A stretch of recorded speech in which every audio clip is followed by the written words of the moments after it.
Fala galera, beleza? Bem-vindos ao canal. Hoje aí estamos com mais uma entrevista no canal Aqui Grêmio e Entre Linhas Gremistas estamos recebendo o candidato a presidente do Grêmio, Odorico Roman. E aí vamos fazer perguntas e a gente já recebeu de muitos torcedores também alguma coisa e a gente vai tentar passar ser o mais breve possível para todos vocês. Beleza? Bem-vindo, Odorico. Obrigado, Léo. Obrigado, Rodrigo. É uma alegria falar com Aqui é Grêmio, falar com os gremistas. Sempre é muito bom conversar com a nossa torcida. Deixa eu dar as minhas boas-vindas também para o Odorico. E também agradecer a todo mundo que for assistir o nosso vídeo aí, que mandou perguntas, para que a gente pudesse ajudar o gremista, né, a fazer a sua escolha aí nessas eleições que são tão importantes, um momento tão importante, tão caro na vida do clube, né? O torcedor poder escolher o seu presidente para os próximos anos. Vamos lá? Vamos. Então, vamos dar uma sequência para a gente não perder muito tempo. Foi difícil conseguir um horário com esse homem, mas agora deu tudo certo. Rodrigo, vamos para a primeira pergunta, porque é o seguinte, todo mundo sabe da sua história recente, mas a maioria dos torcedores não conhece exatamente Odorico Roman. Quem é o Odorico Roman num determinado momento do período do Grêmio e quem é e como chegou no Grêmio, né? Como tu chegou? Como tu começou no Grêmio até se tornar o vice-presidente, ganhar o título, que é a maior referência hoje para toda a torcida? Léo, eu nasci em Guaporé. Morei em Mussum, morei em Iraí, morei em 3 de Maio, vim para Porto Alegre em 75 para fazer o terceiro ano do segundo grau. Sou casado, tenho 3 filhos, sou formado em Economia, Ciências Econômicas, com pós-graduação em Finanças, com mestrado em Administração de Empresas, tenho curso de Marketing e outros cursos também. E comecei a torcer para o Grêmio desde criança. Em Iraí, a minha lembrança mais antiga de Iraí, o Grenal de 68, é um Grenal que ficou marcado para mim, os 4-0. E quando eu vim para Porto Alegre, eu me associei ao Grêmio em 82, 26 de março de 82. Tenho aqui o título patrimonial assinado pelo presidente Fábio Koff, assinado pelo vice-presidente Alberto Galia. E desde então, tenho ido ao estádio olímpico, depois à arena. Entrei na política do Grêmio em 2010, primeira vez. Eu fundei um blog, na época dos blogs, 2004, 2005. Eu fundei um blog, que o nome era Blogrêmio. Depois, com a Batalha dos Aflitos, nós mudamos o nome para Imortal Tricolor. E foi um blog que teve muita repercussão, a torcida do Grêmio frequentava, nós tínhamos o costume de, ao final dos jogos, colocar um ranking, fazer comentários sobre a partida e fazer um ranking da nota para os jogadores do Grêmio. E a torcida do Grêmio, quando acabava os jogos, ia para lá para ver, discordar, opinar, enfim. E foi um blog que se tornou bastante popular.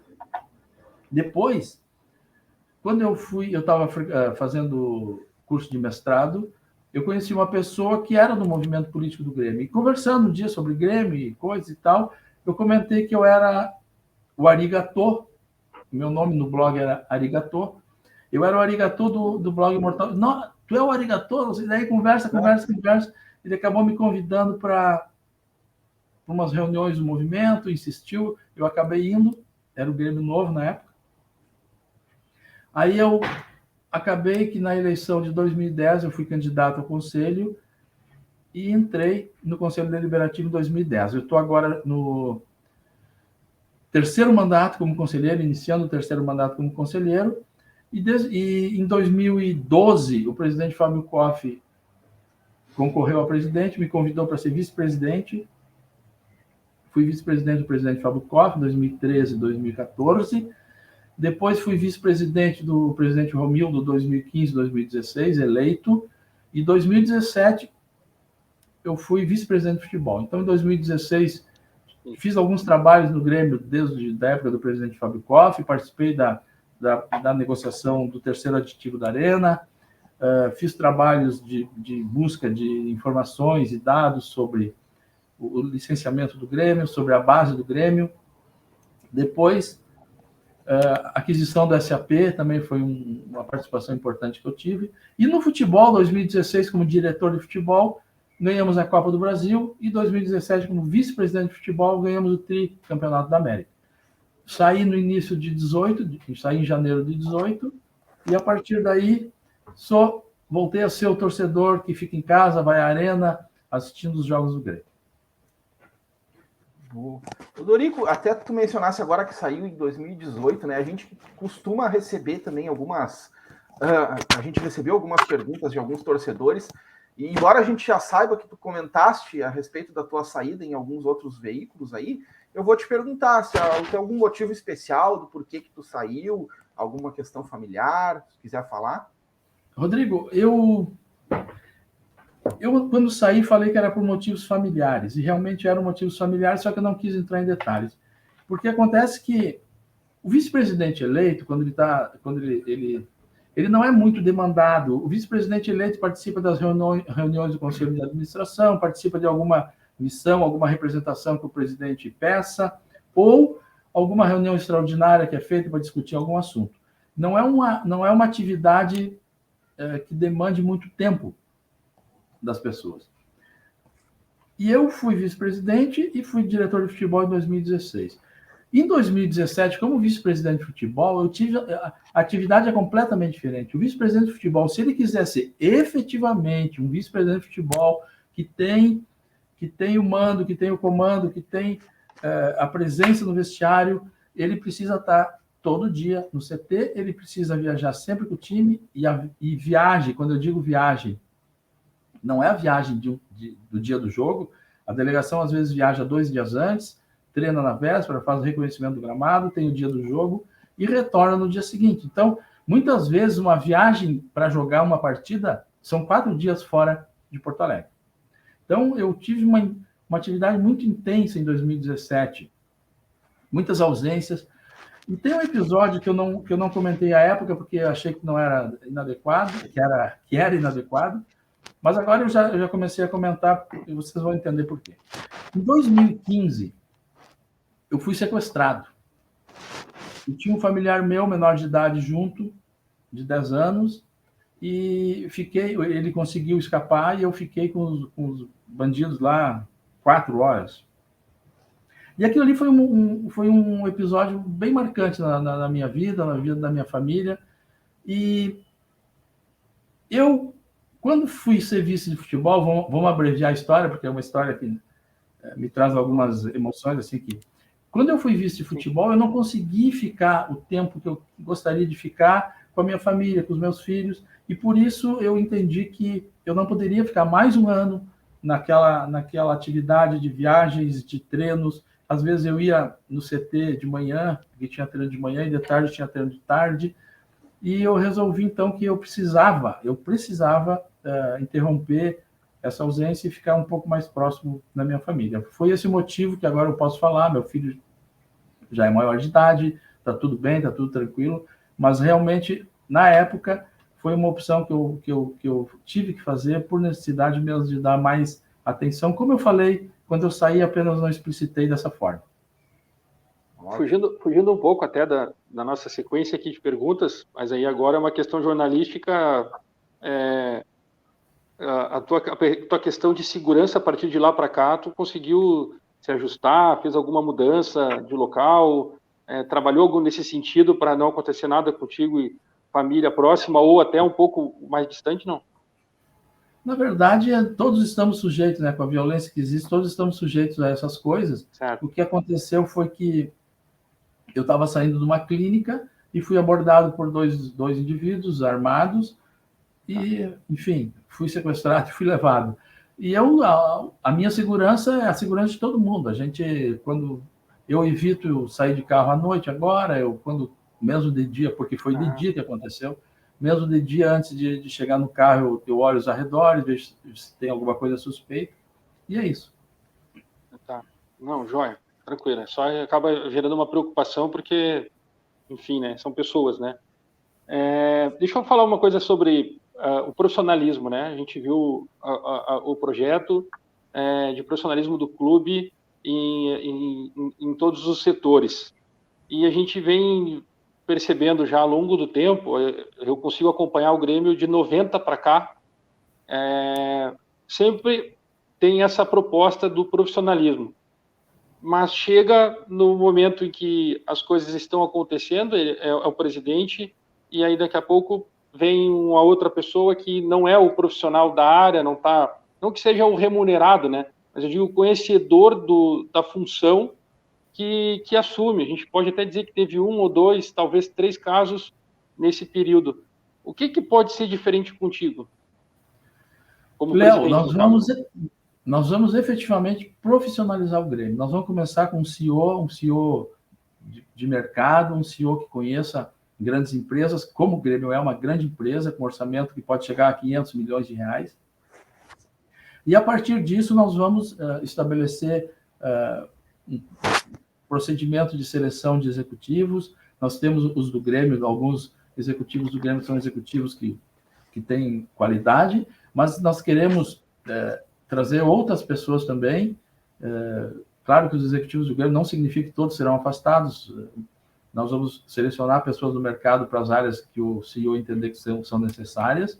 Nós vamos trazer também um executivo de futebol, que é um cargo-chave, um executivo que conheça futebol, que conheça o mercado, porque o executivo de futebol, ele tem que saber indicar jogadores dentro das possibilidades do clube. Nós tivemos uma experiência, muitas vezes sou criticado nas redes sociais, porque pelas contratações de 2017. Acontece que em 2017 não havia recurso para contratar. O Grêmio começou a vender jogadores, o Pedro Rocha foi no final de 2017, teve o Wallace no início, mas foi uma venda pequena, o Grêmio tinha compromisso, tinha atrasos para pagar e não foi utilizado para contratar jogadores. A gente começou a vender realmente no final de 2017, quando esse dinheiro nem entrou quando eu estava no futebol, e a partir daí sim, foi Everton, foi Arthur, foi PP, TT, enfim, uma infinidade de jogadores que renderam para o Grêmio perto de 800 milhões de reais. Então, na época, nós até estávamos sem executivo, nós ficamos sem executivo quando nós entramos em setembro até março de 2017, sem executivo. Mas é importante o papel do executivo ser uma pessoa que conheça o mercado, porque nós vamos ter um orçamento e o Grêmio está retornando para a Série A. Tudo indica que nós estamos, graças a Deus, retornando para a Série A. E o orçamento do Grêmio é um orçamento que ficou prejudicado com essa queda. Diminuiu o quadro social, a receita de televisão diminuiu também. E, afora isso, os equívocos que foram feitos 2018, 2019, 2020, 2021, contratando jogadores caros, ou seja pelo direito econômico, seja por lucro, por salários. O que aconteceu foi que o Grêmio gastou uma quantia enorme contratando jogadores que não deram retorno esportivo, não tem como revender pelo que custaram, e, afora isso, deixaram folhas paralelas de rescisões, de multas que o Grêmio está pagando, e que também vão continuar onerando o orçamento do Grêmio por mais alguns anos. Então, o executivo de futebol é um executivo que vai ter que saber trabalhar com um orçamento bastante restrito, mas tem que ser alguém que consiga montar um time forte para o Grêmio. Nós vamos montar um time forte que o Grêmio não pode passar pelas dificuldades que passou nos últimos 2 anos. O Dorico, vou aproveitar, deixa que tu mencionasse a questão do executivo, e a gente verifica assim que nos últimos dias vem sendo falados alguns nomes, assim, se falou em, não que necessariamente tu que esteja negociando, mas enfim, até o teu adversário, mas tem se falado alguns nomes aí de possíveis executivos de futebol que o Grêmio venha a contratar. Aí minha pergunta para ti, se tu já tem, de repente, este nome, ou se de fato tu chegou a conversar com algum nome, já pensando em assumir a gestão do futebol do Grêmio. Nós temos alguns nomes, nós temos em torno de 5 nomes que nós mapeamos, nós conversamos, eu não conversei pessoalmente porque eu acho que não cabe o candidato conversar, mas eu pedi para uma pessoa conversar com alguns deles, nós conversamos, existe sim a possibilidade que eles venham trabalhar no Grêmio. Então, a situação é essa. Temos situações mapeadas, temos algumas conversas realizadas, mas a definição não tem como fazer agora, porque a gente não... Perfeito. Só depois de eleita que a gente pode pensar nessas coisas. Do mesmo modo, a renovação do Kahneman. As pessoas não procurou o Kahneman ainda, nenhum candidato procurou o Kahneman para renovar. O Dorico não tem como sentar com o empresário do Kahneman e fazer uma proposta, não representa o Grêmio, não tem legitimidade, nem o outro candidato tem legitimidade para conversar em nome do Grêmio e fazer essa tratativa. Então, depois de eleito, sim, depois de eleito a gente vai tratar as coisas como tem que ser. Voltando à questão do profissionalismo, a galera, a turma, a torcida, a grande maioria da torcida, nós vamos falar em nome de todos, tem a ideia de que o Renato, como tu já mencionou aqui, pode ser o teu treinador em primeiro momento para 2023, caso eleito. Esse lado do profissionalismo que a gente diz o diretor, né, o executivo trabalhar junto, não ter um vice-presidente, né, no futebol, mas sim um executivo trabalhando junto com ele. Como que essa montagem, existe essa possibilidade do profissionalismo estar aliado com o Renato? Porque a crítica é sempre assim, como que vai ser o Renato profissional se ele dá folga para os jogadores da noite para o dia, vai para a praia jogar futevôlei, aquelas questões que internamente a gente sabe que está negociado, mas que para quem está do lado de fora parece que está uma festa dentro do vestiário, entendeu? Como é conciliar isso? É muito fácil, se a pessoa sabe a realidade do que acontece, conduzir essas coisas. O que o Renato mais gosta de fazer não é jogar futebol. O Renato gosta de ganhar títulos, gosta de ganhar jogos. E o que o Renato sabe muito fazer é motivar grupos, é montar grupos fechados, determinados, grupos que têm um foco na conquista de títulos, que é isso que importa. Então, a estrutura tem que ser montada de forma que o Renato tenha condições de trabalhar e que ele saiba que as pessoas que estão ali conhecem e estão ali para dar assistência para ele, para dar suporte para ele. E as coisas que acontecem de folgas e esse tipo de coisa faz parte. O Renato, todo profissional que trabalha, ele tem o seu lazer. Então, por que com o jogador de futebol, com o profissional de futebol seria diferente? É só uma questão das pessoas entenderem isso.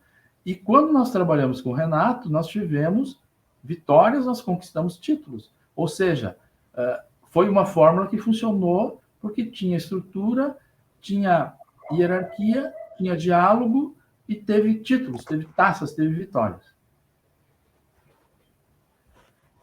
Aproveitando já que a gente está falando do Renato especificamente, né, a gente já tem a noção de que o Renato é a figura preferencial de ambos os candidatos, né, tanto tua quanto do teu adversário.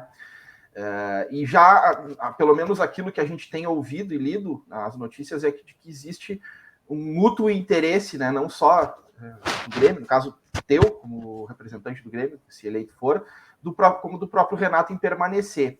Aí a minha pergunta para ti é a seguinte: isso facilita a busca por reforços no momento em que tu já tem mais ou menos alinhado, evidente, tirando a parte financeira, que só vai ser tratado no momento oportuno, mas no momento em que existe esse alinhamento com o possível treinador para 2023, facilita a busca por reforços ou isso não ajuda em nada?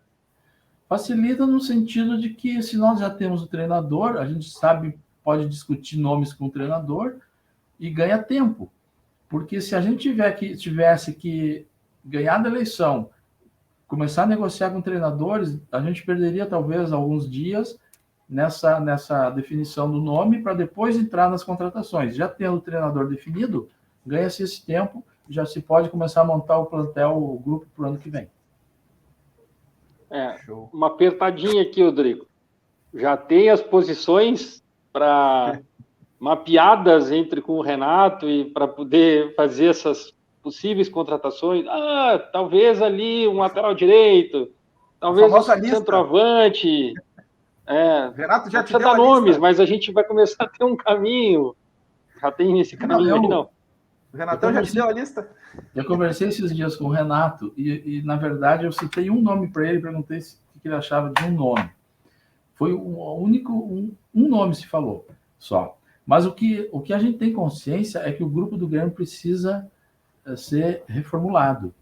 Nós temos um grupo que vai subir para a Série A, tudo indica que nós vamos subir, só que é um grupo que não tem o tamanho que precisa para disputar campeonatos de Série A e Copa do Brasil e, quem sabe, 2024, uma Libertadores. Então, a gente tem consciência disso, nós temos avaliação. Eu fiz um levantamento, o Grêmio tem em torno de 70 jogadores, o Grêmio tem contrato com em torno de 70 jogadores, isso aí não pode...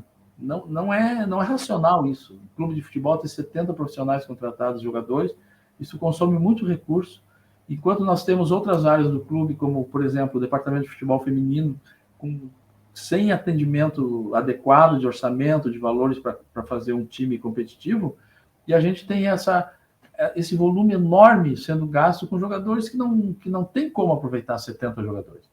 Então, é isso que precisa ser trabalhado. O Grêmio precisa de gestão. O Grêmio não tem gestão de algumas coisas que precisam ser implementadas de forma muito clara e de forma muito imediata quando nós assumirmos.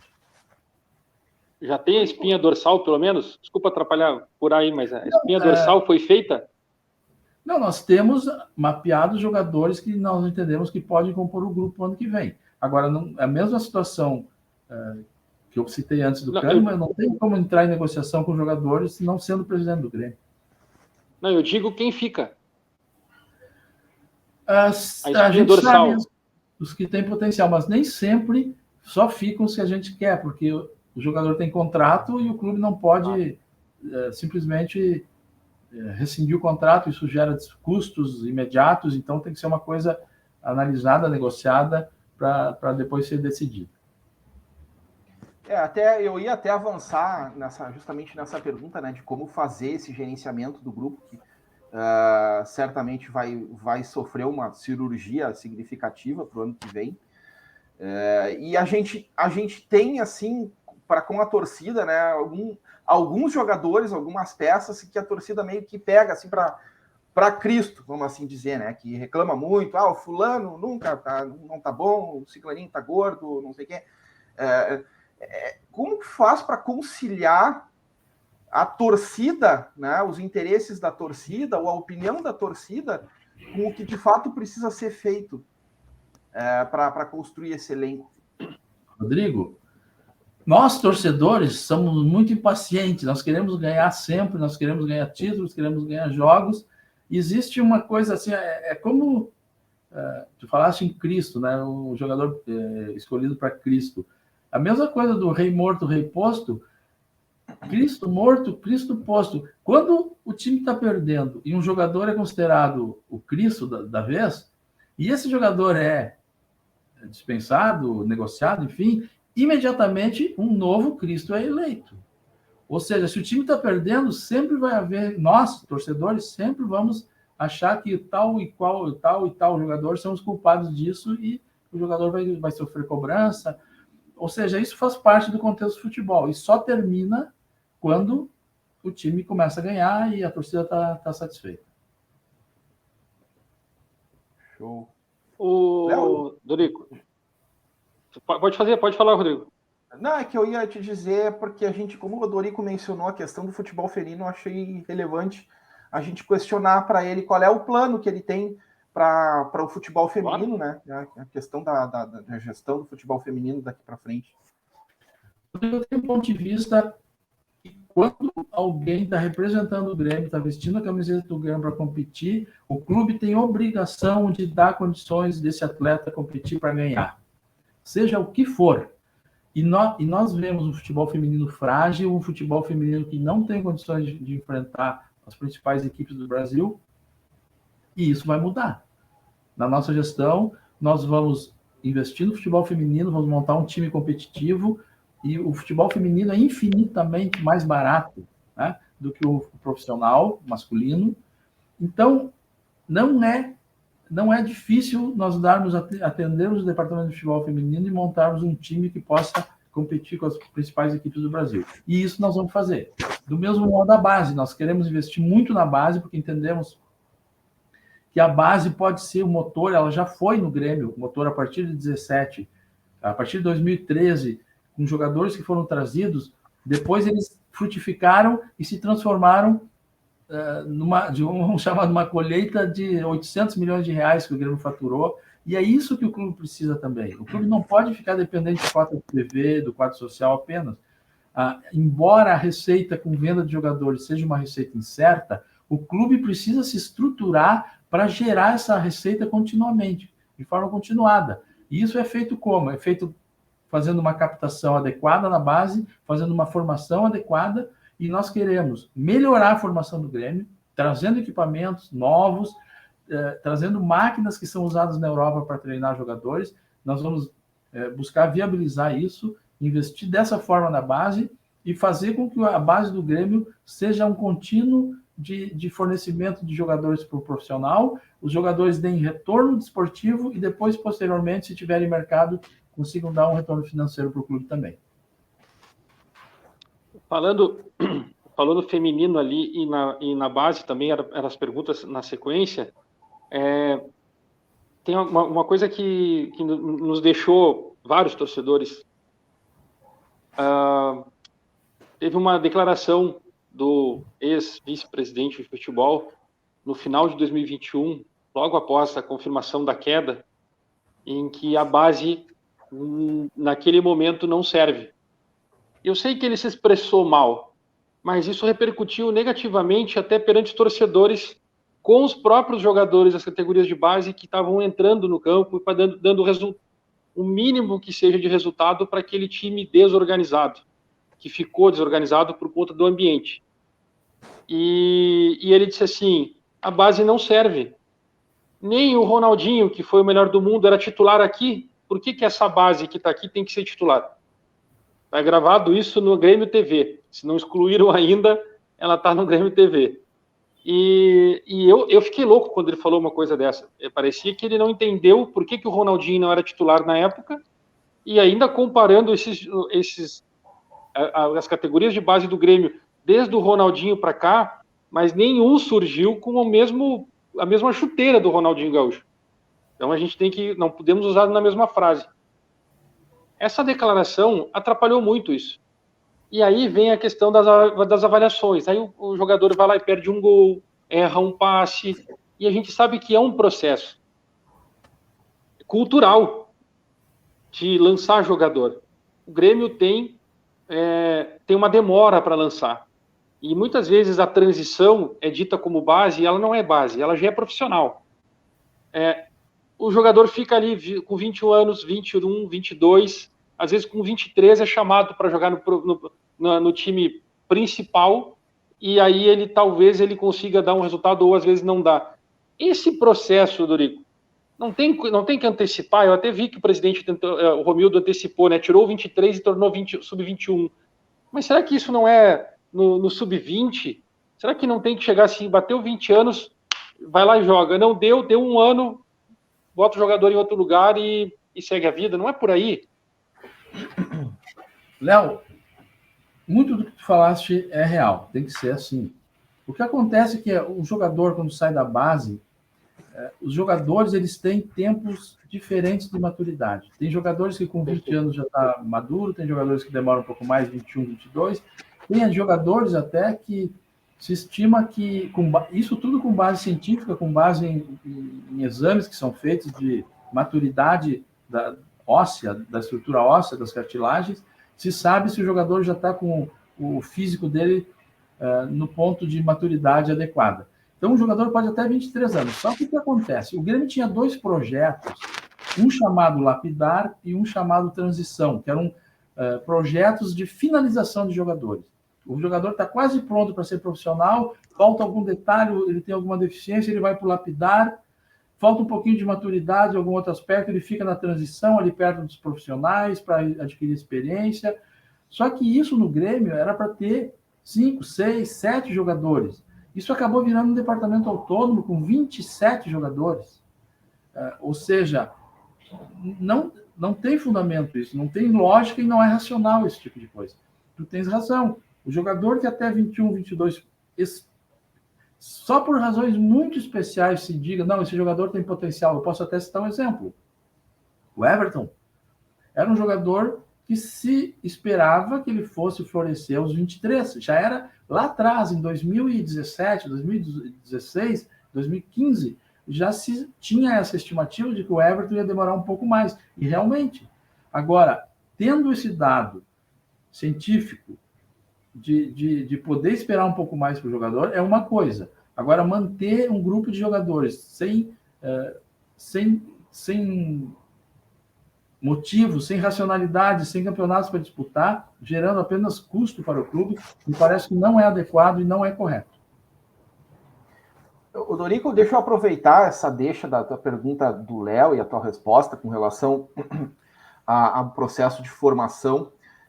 E a gente teve, assim, a gente tem na memória recente, né, como tu mesmo mencionou, mencionou a palavra safra, né, foi tipo uma linha de produção gremista. O Grêmio, de repente, começou a produzir um monte de extrema. Aí apareceu o Pedro Rocha, aí depois foi o Everton, aí até me esqueci todo. PP, e nesse meio tempo também surgiu o TT, né, que não soube ou não quis esperar a sua oportunidade, acabou forçando uma situação de venda. Aí a minha pergunta tem a ver com isso, né, e até tá um pouco ligada com essa questão que o Léo mencionou, da demora, né, para lançar um jovem. Por que de um determinado momento que estava dando certo, parecia estar dando certo, e de repente passou a não dar muito certo ou passou a dar errado? O que aconteceu nesse meio tempo de processo de formação do Grêmio que a coisa passou a não funcionar? Tu tem esse diagnóstico e de que maneira tu pretende abordar e melhorar esse processo dentro do Grêmio? Eu penso que isso passa muito pelo processo de captação, em primeiro lugar. É preciso captar, é preciso ter informações, base de dados, é preciso ter capilaridade para saber onde tem jogadores que possam dar retorno, que tem jogadores que têm potencial para se tornarem bons profissionais. Inicialmente isso, a parte de captação, captar o jogador com potencial de forma correta. Isso aconteceu no Grêmio em 2013, 2014, 2015, e veio esse crescente de formação e de colheita de bons frutos. Eu penso que talvez tenha havido uma interrupção nesse processo ou diminuiu a eficiência, a efetividade do processo. E talvez isso explique por que o Grêmio, no momento, não tem tantos jogadores com potencial chegando da base para o profissional. E nós vamos depurar isso, nós vamos revitalizar o processo de captação e o processo de formação, nós vamos revisar o que precisar ser mudado para... Se estão sendo formados jogadores com deficiência, nós temos que verificar que deficiências são essas, que eles não conseguem subir para o profissional e se tornarem titulares do Grêmio, e corrigir isso também. Então, todo o processo vai ser revisto e o que estiver inadequado ou deficiente vai ser reformulado. Baseado na questão do Renato, né? Eu queria perguntar sobre o estilo de jogo, né? O estilo de jogo hoje do Grêmio, ele meio que encaixou com a ideia daquele time de 2015, 2016 que foi montado, né? E veio alguns jogadores base e ajustaram. E se criou uma nova forma de ver o Grêmio jogar. E com a saída do Renato no ano passado, acabou vindo o Filipão, né? Veio o Thiago Nunes, mas depois veio o Filipão e meio que querendo resgatar aquele Grêmio copeiro, de dar carrinho, de brigar, de ser forte o tempo inteiro ali, de trombar no meio campo, como a gente gosta de falar, né? Ir pro ataque, derrubando, trombando todo mundo e botar a bola para dentro do gol de qualquer forma. Tanto que o Grêmio ganhou alguns jogos de 1-0, ainda foi o treinador que mais pontos fez, enfim, isso é um outro assunto para a gente debater depois. Mas o DNA do Grêmio, nós estamos num processo de torcedores em que lembra do Grêmio de 90, né? Outros lembram o Grêmio de 80, que ainda são poucos que estão envolvidos hoje por causa dessa reformulação de conselheiros e a torcida muito nova chegando, que quer ver o Grêmio de 2016 de novo na mão do Renato, 2017. Esse DNA, o que me diz relacionado à nova safra que está chegando de jogadores e com as possíveis contratações do Grêmio? Mudaria algo ou não? Léo, isso aí remete para uma discussão bem interessante que nunca foi feita no Grêmio. A maioria dos clubes europeus, a maioria dos clubes que são vitoriosos e que tem uma estrutura perene de formação e não só na base, mas formação de time também, tem definido o modelo de jogo. O Grêmio tem no seu planejamento indícios de que isso é desejável, definir um modelo de jogo. Por quê? Se eu tenho um modelo de jogo definido, a base sabe que tipo de jogador formar. Se é um time mais propositivo, um time com posse de bola, é um tipo de jogador. Se é um time mais reativo, é outro tipo de jogador.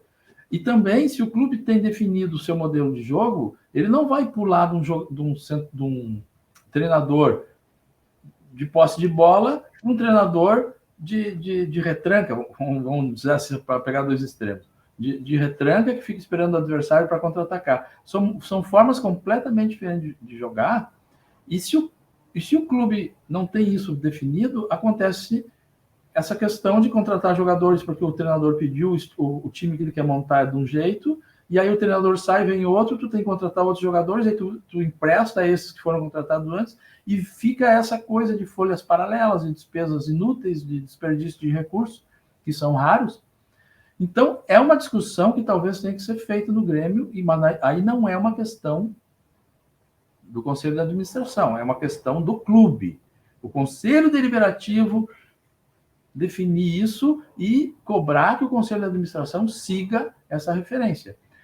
Agora, o que a gente precisa ter sempre em mente é que mesmo os times ditos do Grêmio, os times impositivos, que iam bastante na força, bastante na imposição física, tinham qualidade técnica. Se nós pegarmos, por exemplo, o time que tinha Dinho, que tinha Goiano, tinha Carlos Miguel, tinha Wilson, era um time que tinha muita força, mas também tinha recursos técnicos, e se impunha com recursos técnicos também. Então, do meu ponto de vista, o Grêmio precisa contratar jogadores que tenham, claro, que sejam atletas, que tenham condições de suportar o futebol competitivo como é, mas que também tenham recursos técnicos para poder montar um time como aqueles que nos encantaram em 2016 e 2017. Deixa eu mudar um pouco aqui o foco. A gente está falando bastante de campo, né, das 4 linhas, né, vestiário, jogadores. Eu vou te fazer uma pergunta que é mais afeita à minha área. Eu sou advogado, tá, Rodrigo? E o Grêmio, nos últimos tempos, vem sofrendo, vamos dizer, eu não vou chamar de perseguição, eu não gosto de usar esse termo, mas o Grêmio vem sofrendo assim com algumas decisões meio malucas e meio absurdas, né, de tribunais diversos, né, decisões jurídicas, enfim.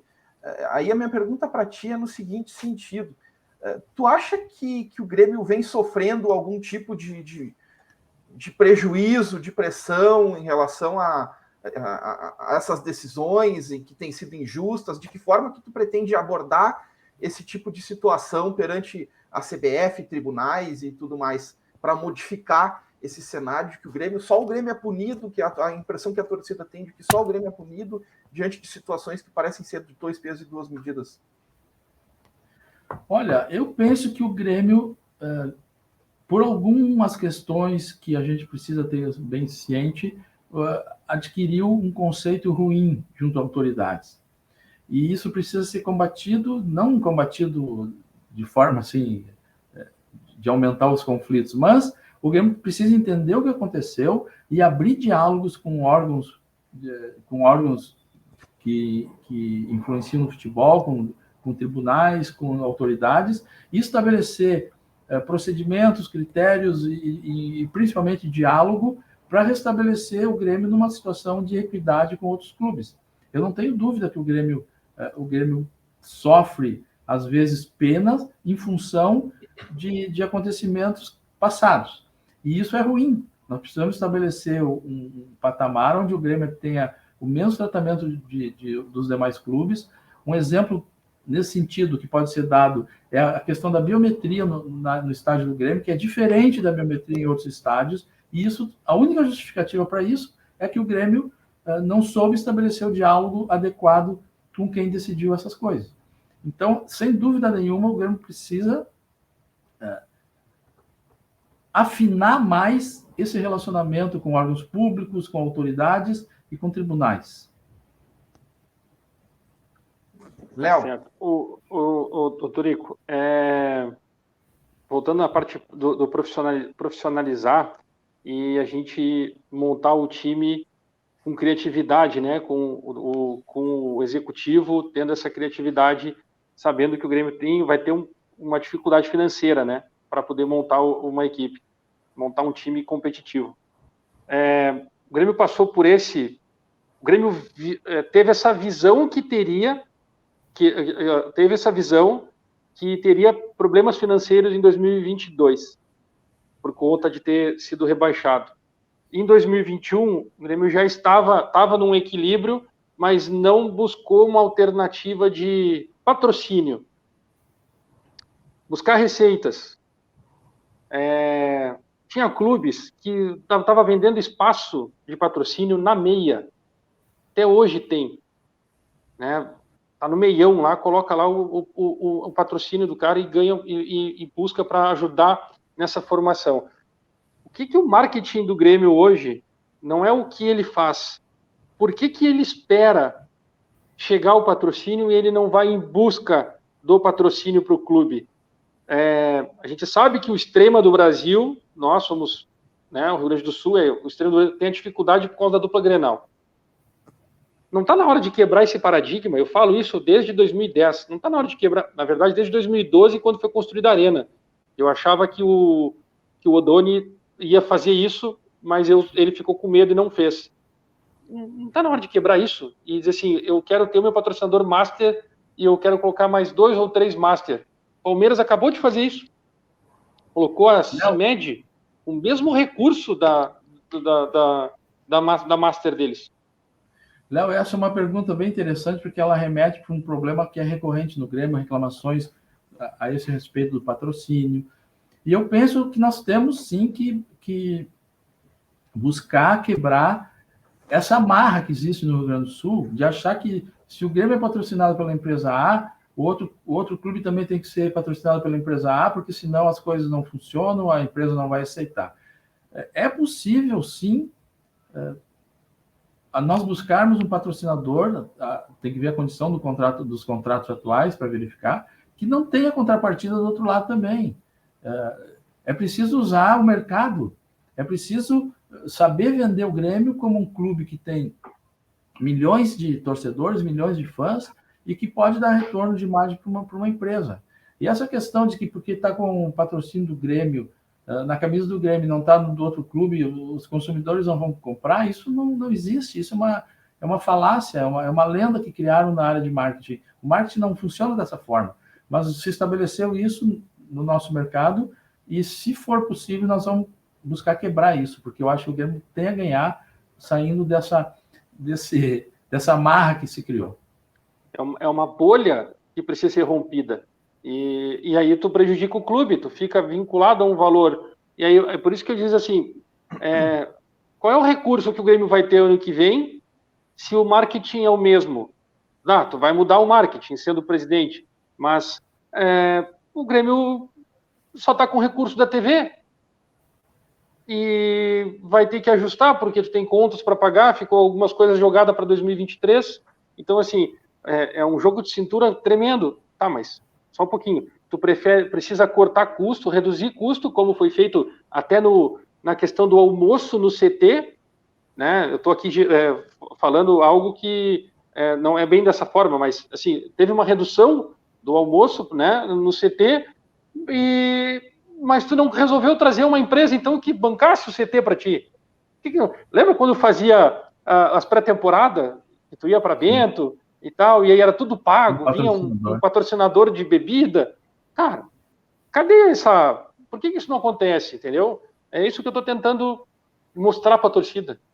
Deixa eu me intrometer na pergunta do Léo e aproveitar e já emendar uma outra com relação à Arena, né? Que tu mencionasse que participou do processo de dos aditivos, né?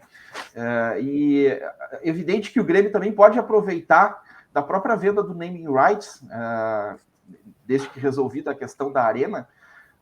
E aí eu te pergunto, além dessa questão do marketing do Grêmio e da Arena, que a gente pode tomar proveito para o Grêmio, em que pé que está a questão da Arena e de que forma que tu pretende resolver essa situação como presidente? Bom, o assunto da Arena é um assunto que eu costumo, para fins de que as pessoas consigam entender melhor, eu costumo separar ele, ou abordar, como sendo um problema que tem 4 pontas. E eles precisam ser, e todos eles precisam ser resolvidos para que o Grêmio possa assumir a Arena sem maiores sobressaltos. O primeiro ponto é que quando foi construída a Arena, o negócio foi montado de formas que o Grêmio entregaria o Olímpico desonerado para a OAS e receberia a Arena desonerada. Quando chegou o momento que o presidente Fábio Koff era o presidente do Grêmio, de trocar os imóveis, de fazer a troca de chaves, que a gente chamava, nós percebemos que a Arena estava alienada num empréstimo bancário que a OAS havia feito junto a 3 bancos, agentes do BNDES. O Grêmio iria entregar o Olímpico para a OAS e não ia receber o registro de proprietário da Arena. Dessa forma, o Grêmio ficaria sem o Olímpico e posteriormente se viu o acerto dessa decisão, porque sobreveio a Lava Jato e aconteceu tudo que a gente sabe com a OAS. O Grêmio estaria hoje na situação de não ter o Olímpico, não ter a Arena.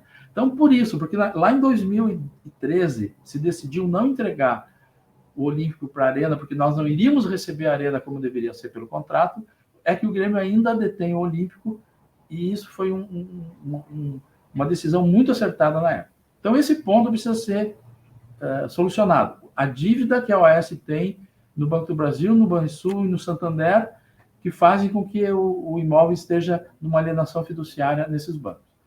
O segundo ponto diz respeito ao entorno da Arena. A Prefeitura de Porto Alegre desonerou a OAS de fazer as obras do entorno. Posteriormente, ela voltou atrás por ação do Ministério Público e acabou devolvendo para a OAS o encargo de fazer o entorno. Ora, nesse meio tempo, houve o Lava Jato e a OAS não tinha mais condições de fazer aquelas obras que ela poderia ter feito se não tivesse havido essa desoneração por parte da Prefeitura. Isso, nós estamos falando de um valor em torno de 100 milhões de reais. Também precisa ser resolvido para o Grêmio poder assumir a gestão da Arena. Um outro ponto diz respeito à manutenção da Arena, que precisa ser revista. O Grêmio, para receber a Arena, vai ter que fazer uma vistoria e as coisas que não estiveram de acordo precisam ser corrigidas. Isso aí pode ter um valor significativo também. E, por fim, o Grêmio tem que fazer uma conta para saber se receber a Arena, as receitas que a Arena gera e pagar as despesas que existem em função da operacionalização do estádio é uma conta boa para o Grêmio.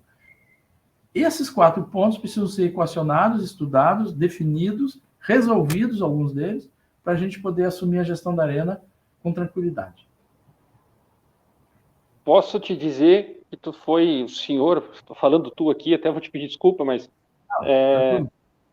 foi o primeiro, desde a entrada do Romildo como presidente, a falar claramente sobre esse assunto, que a torcida vai entender e eu me faço parte desse percentual, que eu não sei qual é. Obrigado, não consegui, o fato de não conseguir dar sequência foi o ponto principal que tu disse, foi a OAS, a Arena está alienada aos bancos através da OAS, por isso que não consegue dar sequência. E aí eu lembro daquela matéria que o Grêmio conseguiu acertar com os bancos, né, assumir essa dívida, mas em nenhum momento foi dito que foi esse o problema. Então, a partir dali, tu começa depois ter desmembrar, né, ter outros braços sobre o assunto, como tu esclareceu esses 4 pontos. Para mim, foi esclarecedor o assunto Arena agora. Acho que deixou claro até para o torcedor que vai assistir esse assunto claramente. Fico contente com essa outro ponto que ainda volta à questão de investimento, a gente comentou sobre o futebol feminino, muitas pessoas não dão esse crédito, né, para as meninas, né, para esse projeto que foi montado lá em 2017. Eu tive o prazer de entrevistar a Patrícia e ela me contou como ela chegou no clube. É uma questão de profissionalização também que precisa ser feita muito sério. E essa semana eu acabei descobrindo alguns números a respeito do futebol feminino que me deixaram muito preocupado. O Grêmio fez um investimento alto esse ano ainda, né? Liberou algumas jogadoras, mas conseguiu fazer um investimento alto para poder disputar alguns campeonatos. Mas mesmo assim, em termos de folha salarial, o Grêmio está com 120 mil de folha no futebol feminino. O nosso co-irmão está em 450. E o campeão brasileiro está em 700 mil. Então, assim, eu vejo a gente tá 5 vezes atrás do campeão brasileiro. E aí vem a questão estrutural, que também bate na questão do investimento e o marketing junto, né? E que atrapalha. Por que a gente está lá em Gravataí? Eu não sei se tu conhece bem esse assunto. E não pode ir lá para o CT em Eldorado? Tem 10 campos, agora tem 8 campos de futebol na Eldorado, tem uma estrutura fantástica. Pode fazer em horários alternados com as meninas, ou cria-se uma estrutura feminina lá em Eldorado e mantém todos os trabalhos em um CT apenas. Já é uma opinião aqui, né? Uma ideia, de repente, para o próximo presidente. Léo, eu não sei exatamente... eu sei que o Grêmio assinou um convênio com o clube lá de Gravataí para o feminino jogar as partidas lá e treinar lá. Por que não foi criado ou criado juntamente ali em Eldorado do Sul? Eu teria que analisar, porque eu realmente é um assunto que eu não participei e o que eu sei disso é o que você sabe por imprensa, como torcedor, lendo essas coisas que eu não tenho realmente acesso a esses detalhes de como o futebol feminino acabou indo lá para Gravataí. Ô, Dorico, deixa eu encaminhar já, a gente está fechando 1 hora aqui a nossa entrevista. Vou encaminhar o final, primeiro te agradecendo, né, pela tua participação, sendo solista aqui para responder perguntas da gente e da torcida, e te dar aí alguns minutos, aí, o tempo que tu quiser, para dar um recado final para a galera aí, né, com relação à campanha e à própria eleição. Então, o tempo é teu, manda um recado para a galera aí. Rodrigo, Léo, eu agradeço muito a oportunidade de conversar com vocês nesse canal, porque eu estou conversando com a torcida do Grêmio, e nós estamos nessa campanha para presidente do Grêmio, que vai acontecer a votação final em novembro. Eu convido os gremistas, os associados, a visitarem a página futeboletorcida.com.br, onde tem o nosso plano de gestão, as nossas ideias, os nossos compromissos, as diretrizes que precisamos implementar no futebol do Grêmio, e também tem algumas informações, algumas reposições de verdade de fake news que foram criadas durante a campanha por pessoas que se dedicam a isso, quando não tem o que atacar, quando não tem o que criticar, acabam criando mentiras e divulgando de uma forma para prejudicar, para desmerecer o trabalho de alguém. Então, nesse site estão futeboletorcida.com.br, estão nossas propostas, nosso planejamento, e eu quero pedir ao torcedor do Grêmio que compare as propostas. Nossa proposta, o nosso plano é um plano estruturado, é um plano linear, um plano coerente, diferente de outros que parece que foram feitos por várias pessoas e foi juntado para apresentar como sendo um plano, mas na verdade não tem unidade. O nosso plano é um plano que tem unidade, tem critérios, e é muito claro do que nós pretendemos implementar no Grêmio a partir de 2023, se nós formos eleitos presidente do Grêmio. Eu agradeço uma vez mais a oportunidade de vocês e peço ao nosso associado que não deixe de votar na eleição, é muito importante. Isso aí. Obrigado, Odorico, por aceitar aí, achar um espaço na agenda para nos prestigiar e dar essa oportunidade de trazer as ideias para toda a torcida. Valeu, Rodrigo, mais uma entrevista e encerramos por aqui. Um abraço a todos. Um abraço a todos. Tchau, tchau. Um abraço e bom dia para vocês. Boa tarde.